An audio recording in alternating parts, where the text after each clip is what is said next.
Thank you. How many of you are working with kids on the autism spectrum? Virtually everybody. Do we have any parents of children on the spectrum here today? This afternoon. Okay. How many of you are speech pathologists, speech and language pathologists? Okay. How about teachers? Very good. EAs? Couple. Behavior analysts? And a few of those. Did I leave anybody out? OT, yay! I asked this morning and there wasn't one. Okay, I'm thrilled to have you here. And what I was telling the group this morning too is I really like it when we have a group of people that represent a lot of different professions, because although I am a speech and language pathologist, I do think that PECS and communication intervention in general is something that everybody needs to take on, everybody on the team, everybody who works with the child, because communication is something that the children should be doing all day, every day, from the moment they wake up to the moment they go to bed.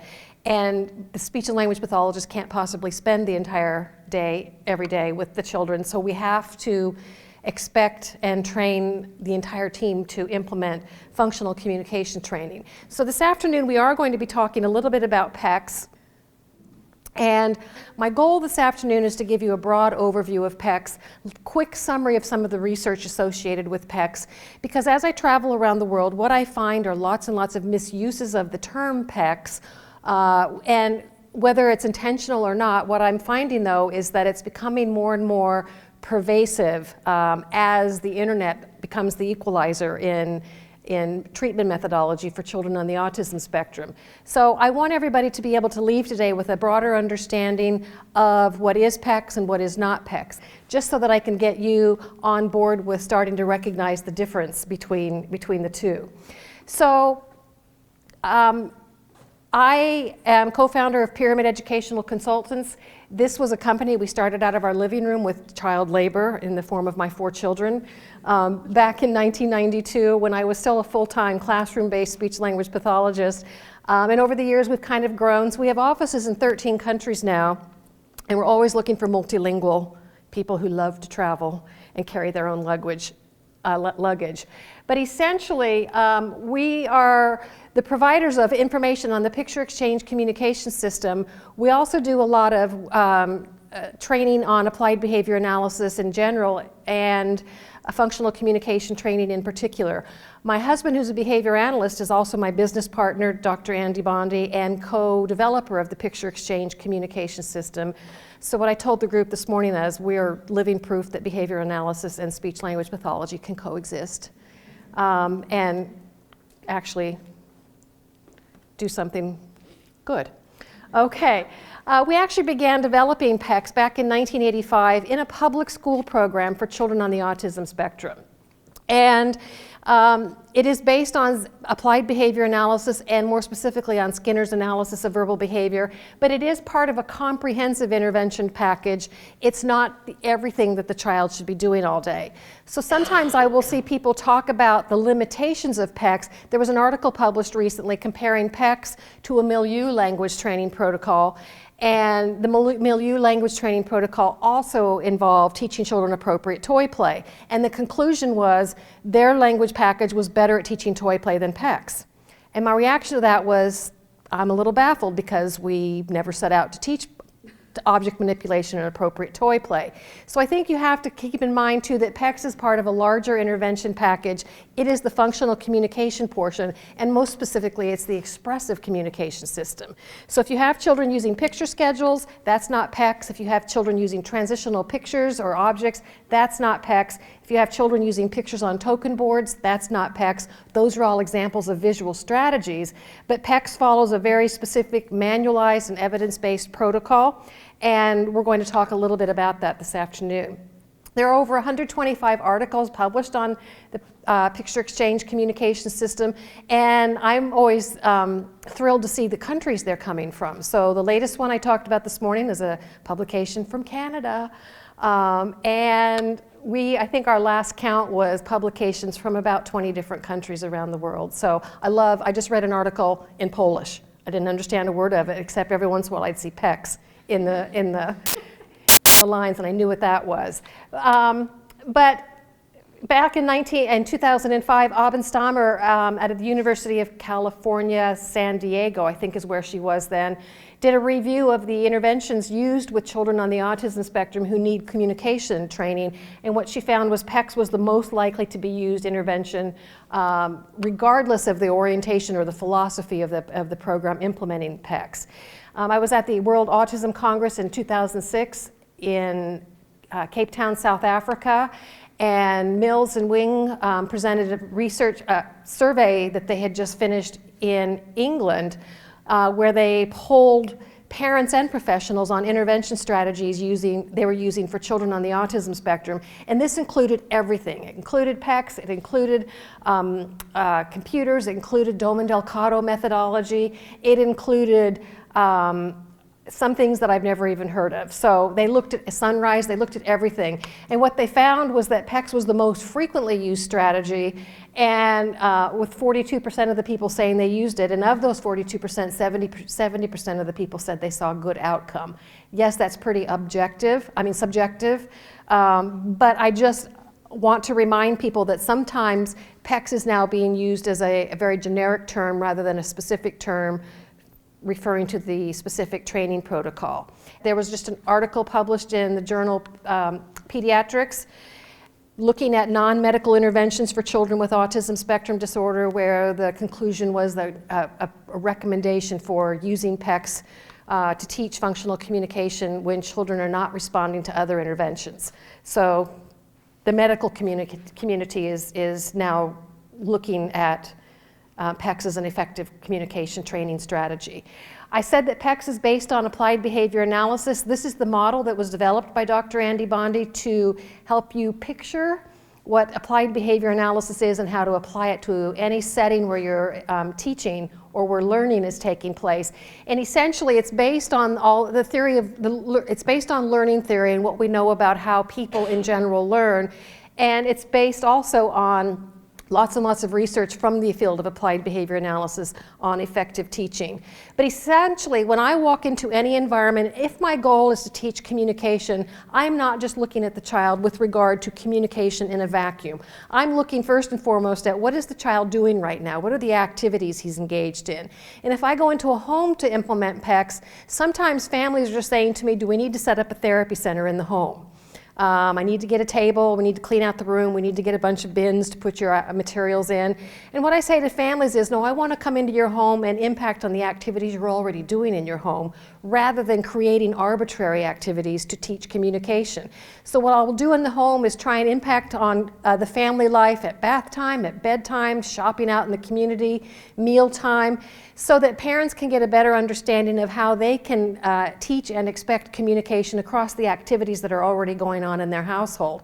In a classroom setting, though, we do have the luxury of being able to create lots of activities that are geared specifically towards teaching communication. But what I always tell classroom staff when I'm in a classroom is, I want to know what you would be doing at this time of day if the communication lady weren't here.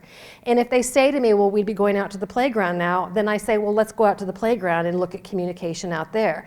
If they say, well, we're going down to gym right now, then my answer is, let's go down to gym right now and see how we can impact on communication in that environment. So first and foremost, I'm always looking at the activities that the children are already engaged in. Once in a while, I'll go into an environment, and my question is, why are you having that student do that? I don't understand the function of that activity, and they'll say, well, it's for independence, and maybe it's screwing nuts and bolts together. 100 of them in a box, and I will say I don't really understand the function of this activity. If someone can convince me that it's a relevant life skill that the children need to learn, then I'm happy to teach communication around that activity. But sometimes what I like people to do is rethink the activities they have kids engaged in across the day, because if the activity is meaningless and it's not leading to any skills that are going to be used now or in the future, then there's really no point in teaching communication around that activity too.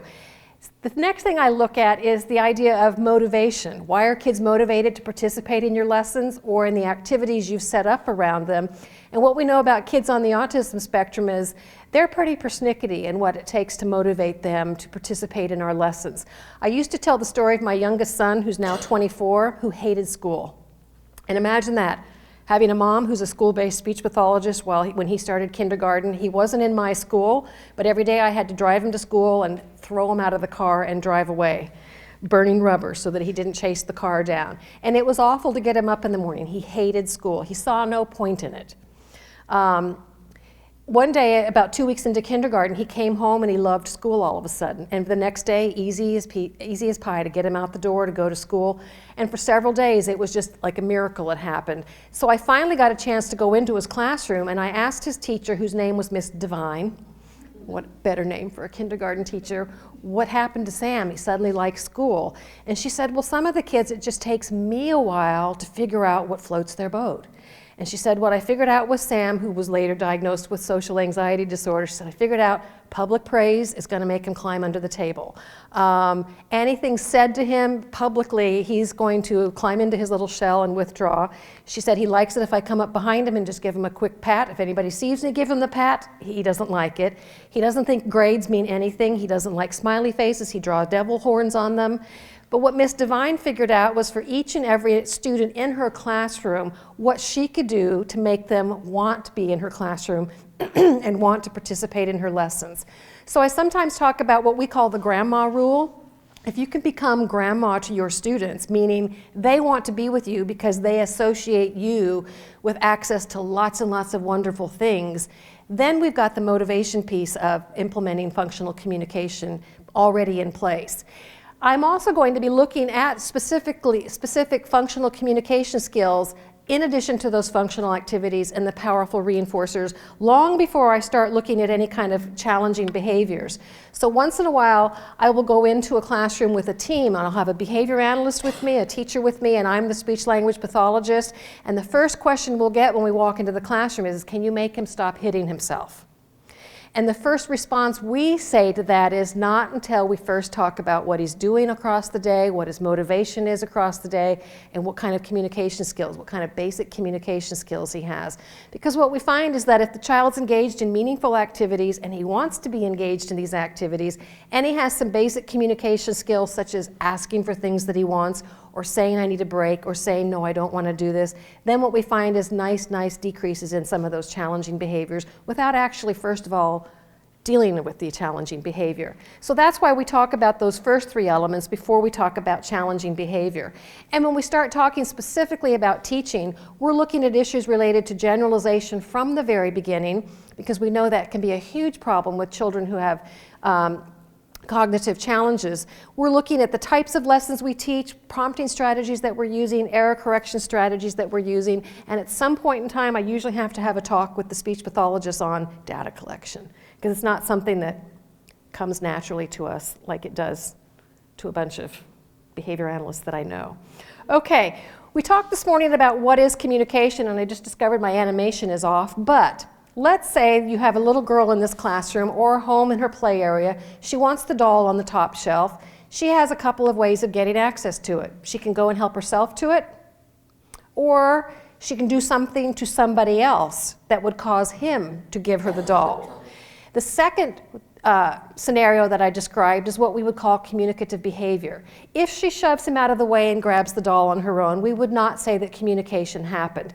If she does something to him that causes him to give her the doll, we would say communication happened. So she can gesture to him, sign to him, give him a picture, speak to him, write him a message, wave a flag, whatever she does to him that he understands and that causes him to give her the doll, that behavior is what we will call communication. And what I like to remind people then is that communication at its minimum requires two people. There has to be the communicator and the person who is what we call the communicative partner.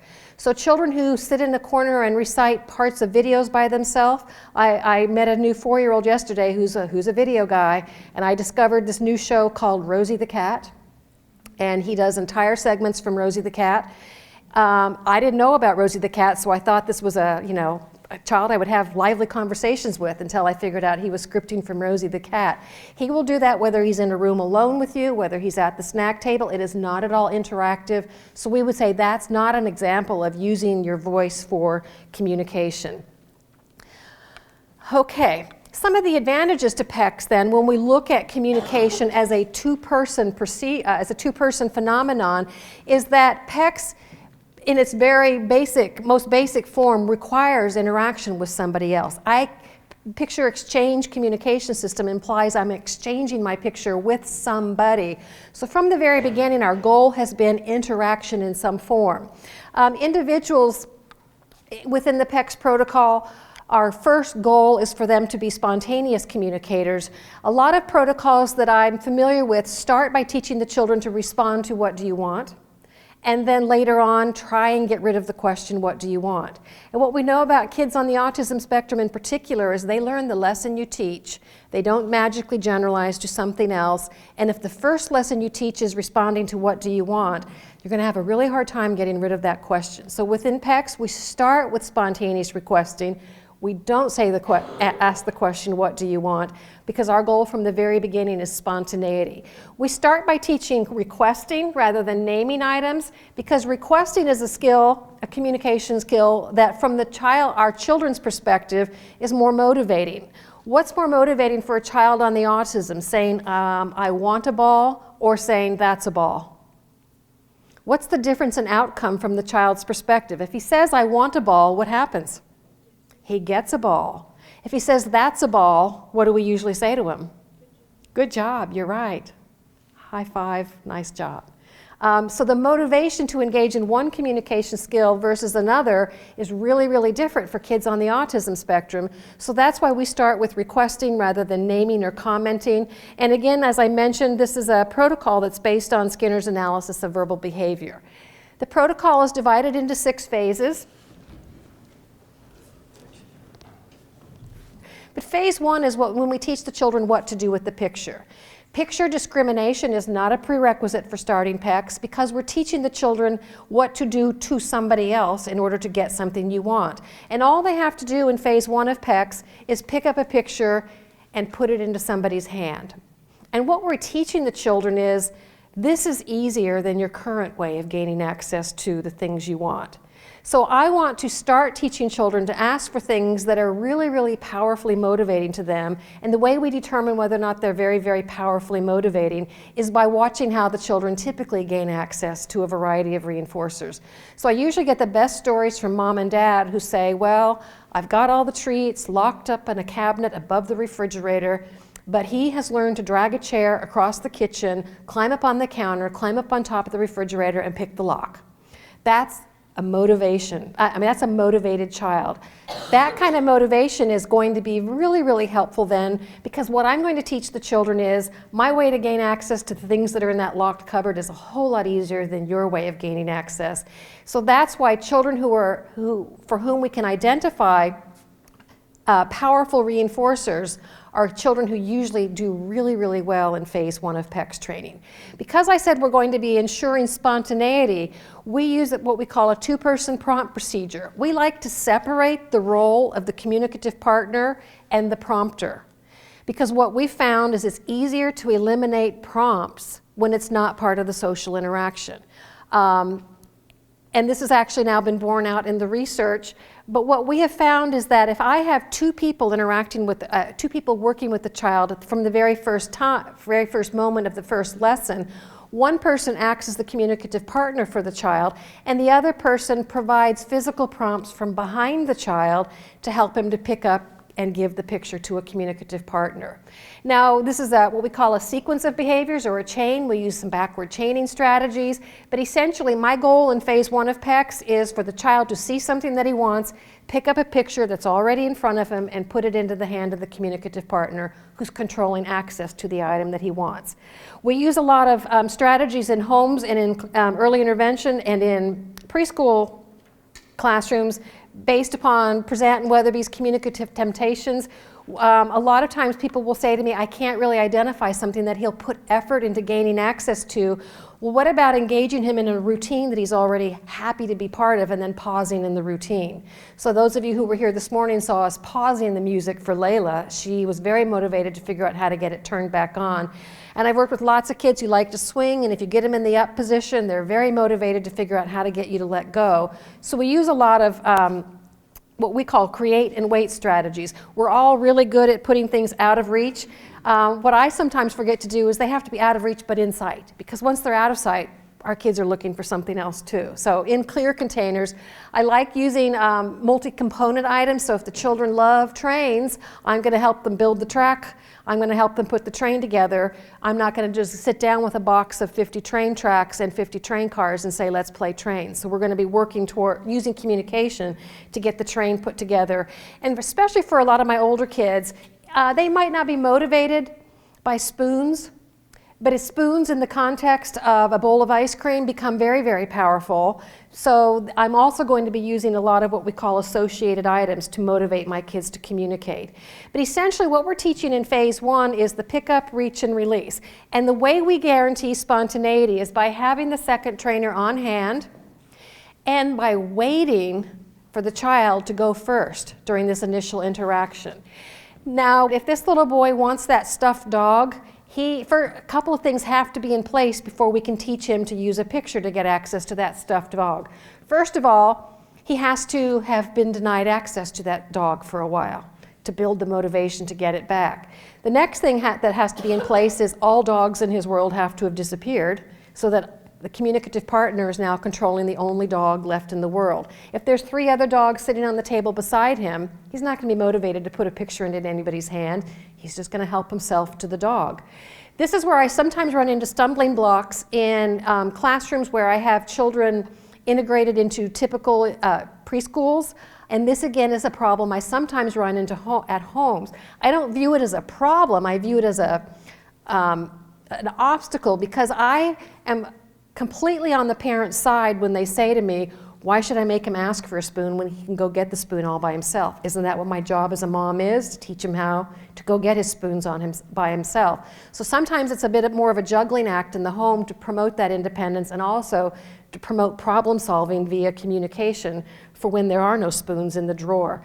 But what we're going to do is after we've arranged for all the dogs to disappear, the communicative partner appears holding the only dog in the world, and the way the child goes first in the first interaction is by reaching to try and get the dog out of her hand. Not at all communicative behavior until, over several opportunities, we teach him that rather than reaching towards the dog, reach towards the picture and put it into the communicative partner's hand.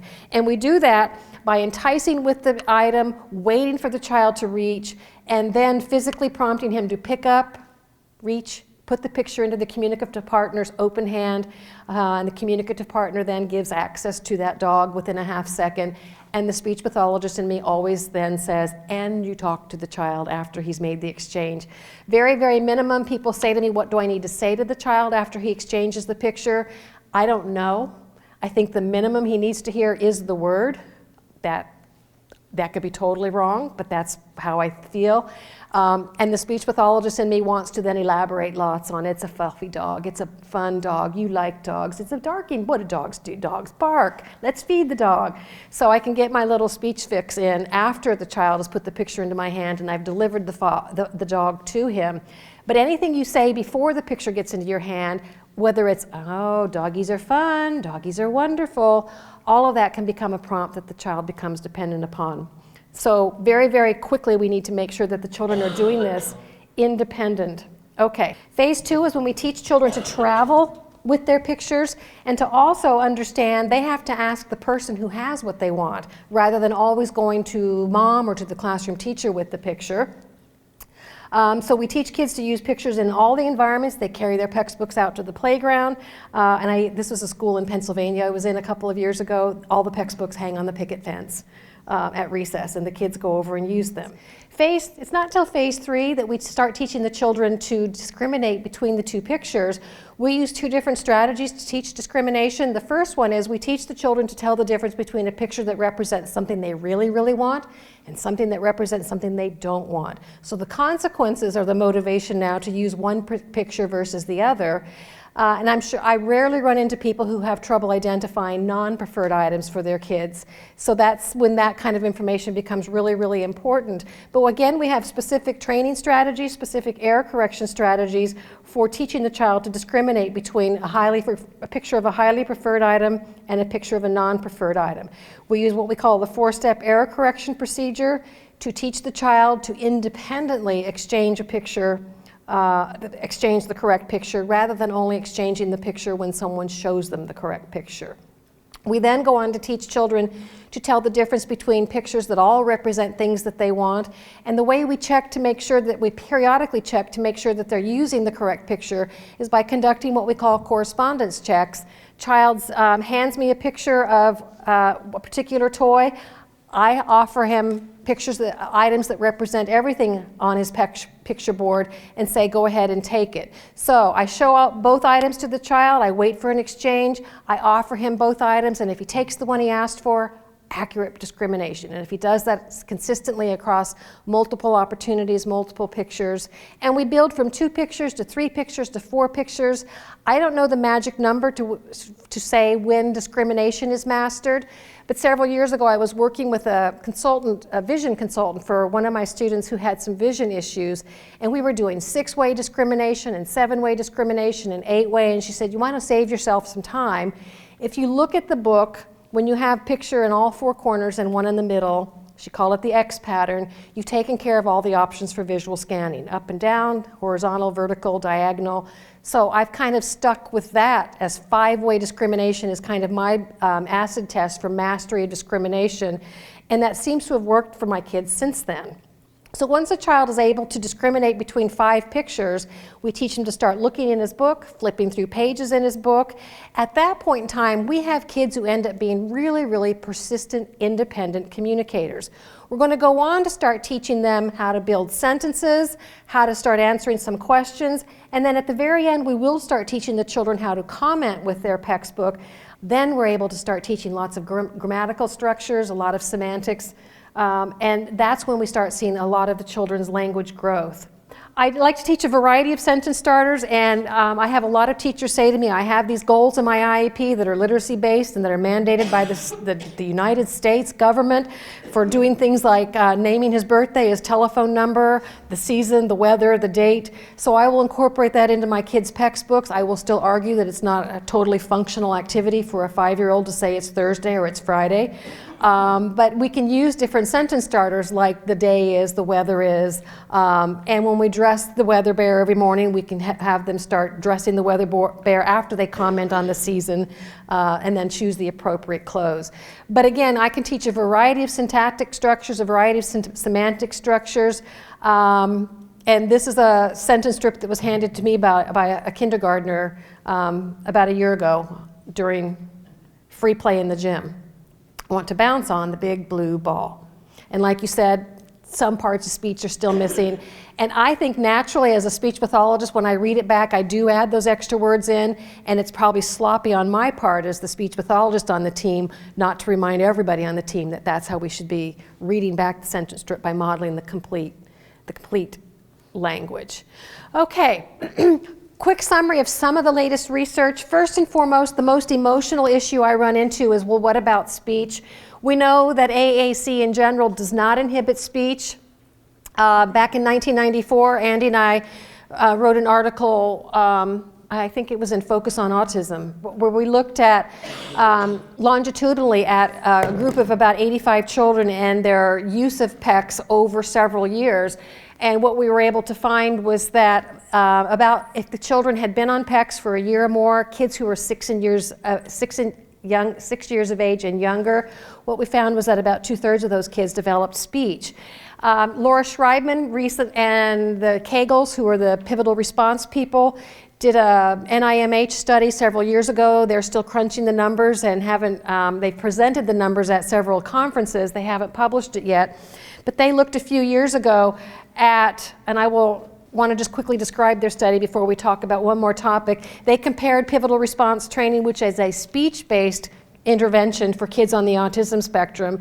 No sign language is used, no picture-based systems are used. It's a speech-only approach, but what they did was they did a nice comparison of children in a PECS condition versus children in a PRT condition.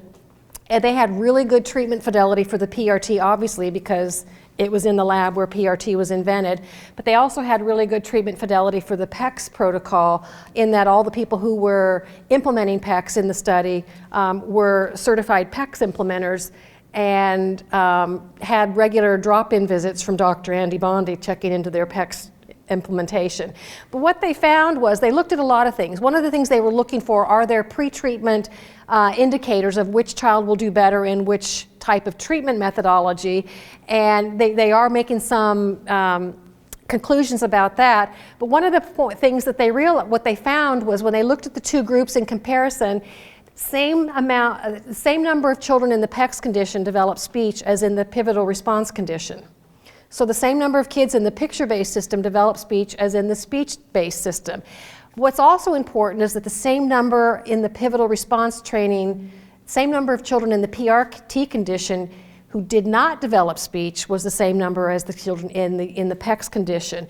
And when you look at those numbers a little bit differently, what they found was that after 6 months of treatment, and it was really good intensive treatment, also involving the parents implementing the two strategies at home, they looked at the number of spoken words that children had after 6 months of treatment. Same number of children in PRT and PECS developed about 25 words or more, or 80 words or more. But what they also looked at was total words the children used in order to communicate.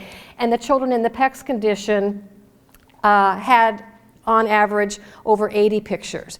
If you look at that yellow bar, to me that yellow bar is really, really significant, because what that shows me is children in the PECS condition and in the PRT condition are just as likely to learn speech, but they're just as likely to not learn speech.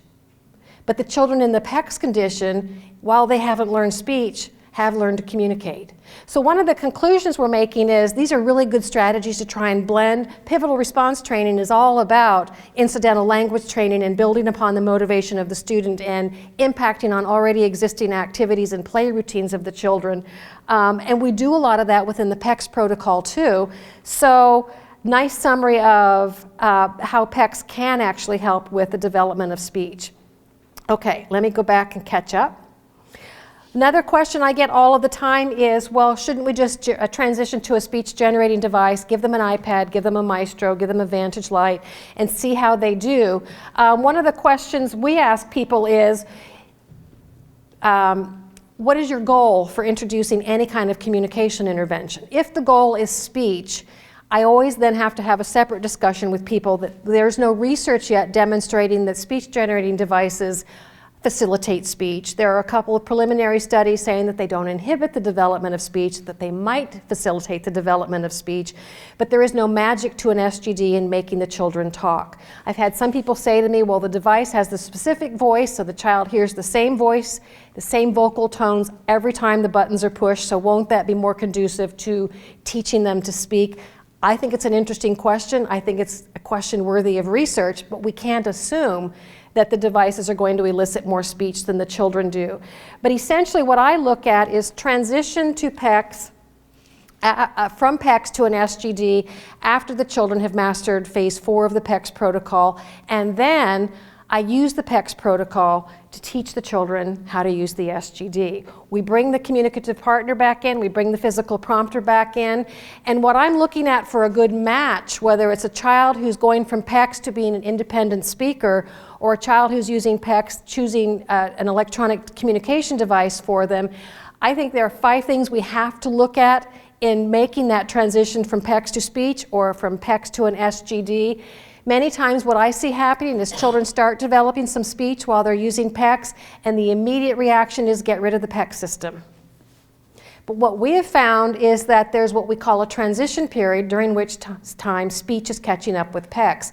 And for the majority of my children, that transition time isn't a couple of days, it's several months. So I don't ever take a PECS book away from the child and say he's now a talker, or take a PECS book away from the child and say he's now an SGD user, until I know, number one, that his spoken vocabulary is equal to his PECS vocabulary, or that I can match his PECS vocabulary on the device. Meaning if he has 120 pictures in his PECS book that he has easy access to, he has to have 120 pictures on the device that he has easy access to. Not 120 pictures that he needs someone to help him scroll from page to page or change overlays on.